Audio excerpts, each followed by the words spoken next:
உங்கள் காட்டில் தாங்க மழை சிம்மப்பட்டு ஒன்று வரும்ல, காசு பணம் துட்டு மணி மணி. எனக்கு அந்த பிரச்சனை இருக்குது, இந்த பிரச்சனை இருக்குது, அங்கே இவ்வளோ கடன் கொடுக்கணும், இங்கே இவ்வளோ கடன் கொடுக்கணும் அப்படின்னு கவலைப்பட்டுட்டு இருந்தீங்கன்னா இப்போ கட்டாயம் பணம் வந்தே தீருங்க. உங்களை பொறுத்த வரைக்கும் ஒரே லைனில் சொன்னோன்னா தொடக்கம் கொஞ்சம் சிரமமாக இருந்தாலும் உங்களுக்கு வெற்றி அப்படிங்கிறது கட்டாயம் கிடைச்சே தீருங்க.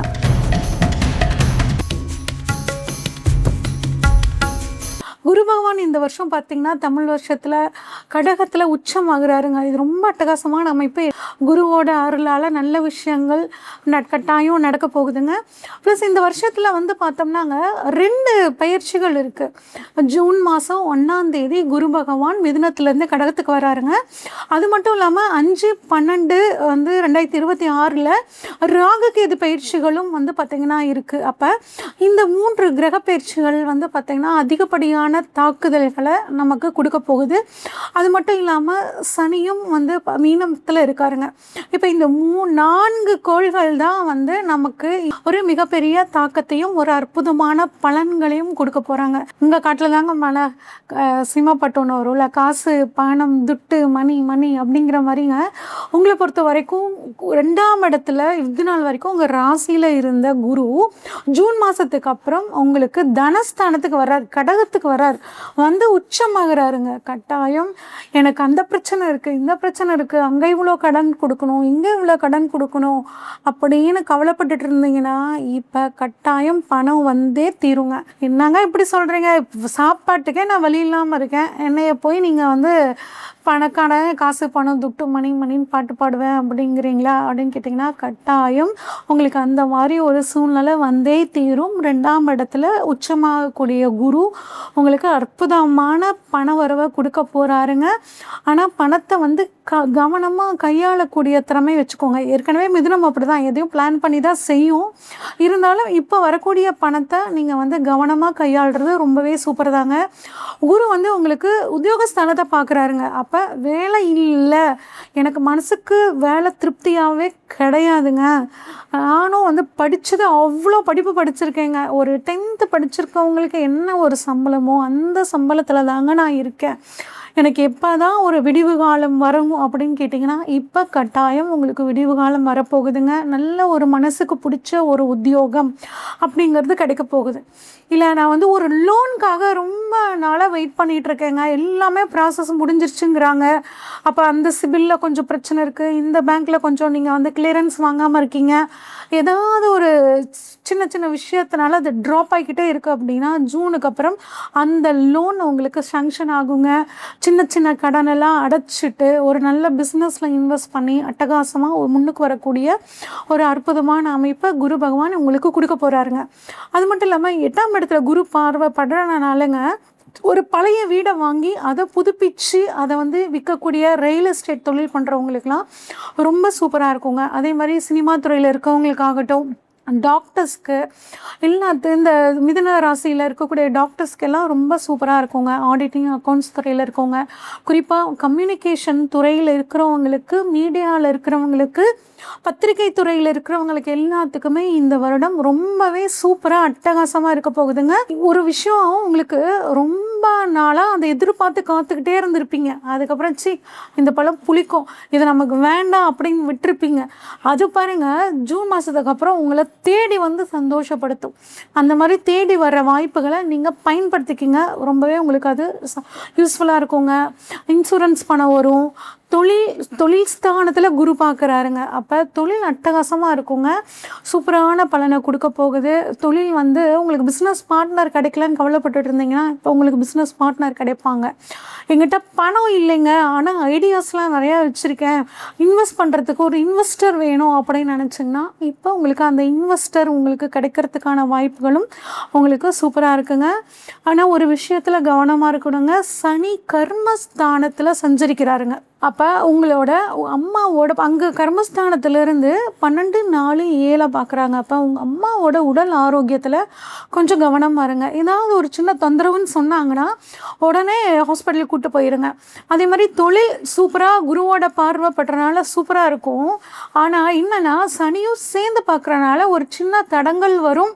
அந்த தடங்களை பார்த்து துவண்டு போகாமல் அந்த தடையை தாண்டி நீங்கள் போனீங்க அப்படின்னா கட்டாயம் குருவோட அருளால் அட்டகாசமாக தொழிலில் நீங்கள் ஜெயிக்கக்கூடிய அமைப்புகள். சனி 7ஆம் இடத்தை பார்க்குறனாலுங்க கொஞ்சம் வாழ்க்கை துணைக்கிட்ட விட்டு கொடுத்து போங்க, அட்ஜஸ்ட் பண்ணி போங்க. என்னதான் தொழில் நமக்கு முக்கியம்னாலும் தொழில் குடும்பம் ரெண்டுமே நமக்கு 2 கண். அப்போ உங்களோட லைஃப் பார்ட்னருக்காகவும் டைம் ஒதுக்குங்க, உங்கள் பிஸ்னஸ் பார்ட்னருக்காகவும் டைம் ஒதுக்குனீங்கன்னா நீங்கள் பேலன்ஸ் பண்ணி சூப்பராக போகலாங்க. அதே மாதிரி ராகு பாருங்கள் உங்களுக்கு 9ஆம் இடத்துல இருக்காருங்க. ராகு 9ஆம் இடத்துல இருக்குன்னா நிறைய பயணங்கள் போவீங்க. அதுவும் தொழில் நிமித்தமாக போகக்கூடிய பயணங்கள் எல்லாம் உங்களுக்கு சக்ஸஸ் ஆகுங்க.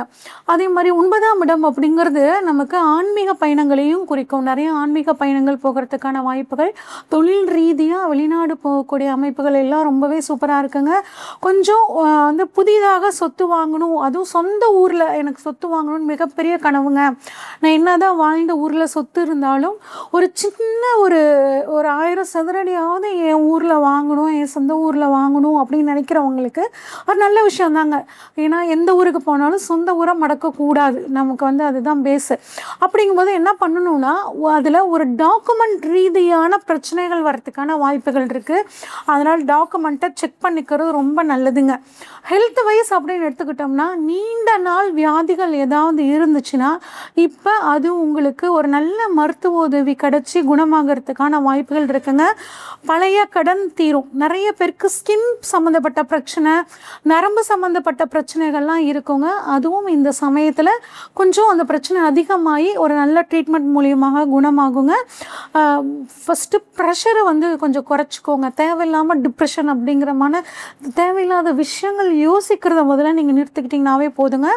அதே மாதிரி வார்த்தைகளை பேசும்போது கொஞ்சம் கவனமாக இருங்க. நம்மளோட குடும்ப விஷயத்தை அடுத்தவங்ககிட்ட ஷேர் பண்ணுறத குறிப்பாக பெண்கள் அப்படிங்கிறவங்க குறைச்சிக்கணுங்க.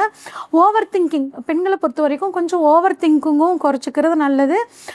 ஓவர் திங்கிங் என்ன ஆகுனா உங்களோட அந்த முன்னேற்றத்தை ஒரு டம்ப் பண்ணிடும். அதனால் அன்னன்னைக்கு விஷயத்தை அன்னன்னைக்கு செஞ்சு உங்களோட பிஸ்னஸை சூப்பராக பார்த்தீங்க அப்படின்னா ஒரு பெரிய ஆண்டர்பிரனர் வர்றதுக்கான யோகம் உங்களுக்கு இந்த வருடம் குரு பகவானால் கிடைக்க போகுதுங்க. இப்போ எங்களுக்கு பணம் எப்படி இருக்கும், பொருளாதாரம் எப்படி இருக்கும் அப்படின்னா பண வரவுலாம் ரொம்பவே நல்லா இருக்குங்க. ஆனால் என்னென்னா செலவை கொஞ்சம் குறைச்சிக்கிட்டு சேமிப்பு அப்படிங்கிறது உங்களுக்கு ரொம்ப தேவைங்க. குடும்பம் அப்படின்னு எடுத்துக்கிட்டால் ஒரு ஜூன் மாதத்துக்கு ஆரம்பத்தில் பார்த்திங்கன்னா ஒரு மிஸ் அண்டர்ஸ்டாண்டிங் இருக்க மாதிரி இருக்கும். மனசு விட்டு பேசுனீங்க அப்படின்னா உங்களுக்கு அது சாதகமாகும். சரிங்க. எங்களுக்கு குழந்தை பாக்கியம் எப்படி இருக்கும் அப்படின்னு கேட்டால் குழந்தை பாக்கியம் குரு உச்சமாக போகிறாருங்க.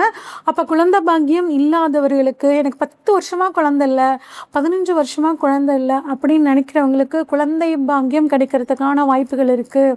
என் குழந்தை இருக்குங்க, அது இப்போ காலேஜ் படிக்கிறோம், அப்படி படிக்க வைக்கிறதுக்குனா பயங்கரமாக செலவாகும், அதுக்கு நான் ஏதாவது இன்வெஸ்ட் பண்ணி வைக்கலாமான்னா அந்த இன்வெஸ்ட்மெண்ட் பண்ணுறதுக்கு பார்த்திங்கன்னா ஒரு சூப்பரான காலகட்டம். அதுவும் சனி 12 பார்க்கும்போது நீங்கள் பண்ணக்கூடிய இன்வெஸ்ட்மெண்ட் உங்கள் காலம் முழுக்க பயன்படும். அப்போ இப்போ தாராளமாக ஒரு இன்வெஸ்ட்மெண்ட் பண்ணி வைக்கக்கூடிய ஒரு அற்புதமான காலம். இன்வெஸ்ட் பண்ணி வச்சுக்கோங்க. உங்களை பொறுத்த வரைக்கும் ஒரே லைனில் சொன்னோன்னா தொடக்கம் கொஞ்சம் சிரமமாக இருந்தாலும் உங்களுக்கு வெற்றி அப்படிங்கிறது கட்டாயம் கிடைச்சே தீருங்க. வயதானவர்களுக்கு சீனியர் சிட்டிசனுக்கு எங்களுக்கு எப்படி இருக்கும் அப்படின்னு கேட்டிங்கன்னா மன அமைதியாக இருக்குங்க. குடும்பத்தோட சப்போர்ட் உங்களுக்கு இந்த சமயத்தில் கிடைக்குங்க. தேவையில்லாமல் மனசையும் போட்டுக்கிட்டு உடம்பையும் போட்டு வருத்திக்காமல் ஃப்ரீயாக விடுங்க. எல்லாமே உங்களுக்கு சூப்பராக நல்லதாக நடக்குங்க. பரிகாரம் அப்படின்னா பட்டீஸ்வரம் துர்க்கை கோவிலுக்கு ஒரு தடவை போயிட்டு வர்றது நல்லதுங்க. அதே மாதிரி புதன்கிழமை பெருமாளுக்கு ஒரு 2 துளசி இலையாவது சாத்திட்டு வழிபாடு பண்ணும்போது உங்களுக்கு ரொம்ப சூப்பராக இருக்கும். ஒரு அம்மன் வழிபாடு ஆகட்டும், திங்கக்கிழமை ஒரு வயதான பெண்ணுக்கு ஒரு உணவு வாங்கி கொடுங்க.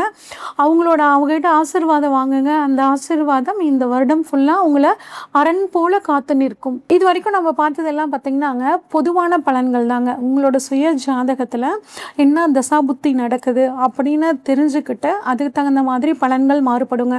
சுய ஜாதகத்தில் தசாபுத்தி நல்லா இருந்துச்சுன்னா இந்த பலன்கள் உங்களுக்கு இன்னும் அற்புதமாக நடக்குங்க. தசாபுத்திகள் சரியாக இல்லாத பட்சத்தில் இந்த பலன்களில் ஒரு மாற்றம் அப்படிங்கிறது கட்டாயம் இருக்குங்க. இப்போ ஜோதிடம் சம்மந்தப்பட்டு பார்த்திங்கன்னா வகுப்புகள் நெக்ஸ்ட்டு பேட்ச் நாங்கள் கூடிய விரைவில் ஸ்டார்ட் பண்ண போகிறோங்க. விருப்பம் இருக்கிறவங்க ஸ்க்ரீனில் தெரிகிற வாட்ஸ்அப் நம்பருக்கு கால் பண்ணி புக் பண்ணிக்கோங்க. நன்றி, வணக்கம்.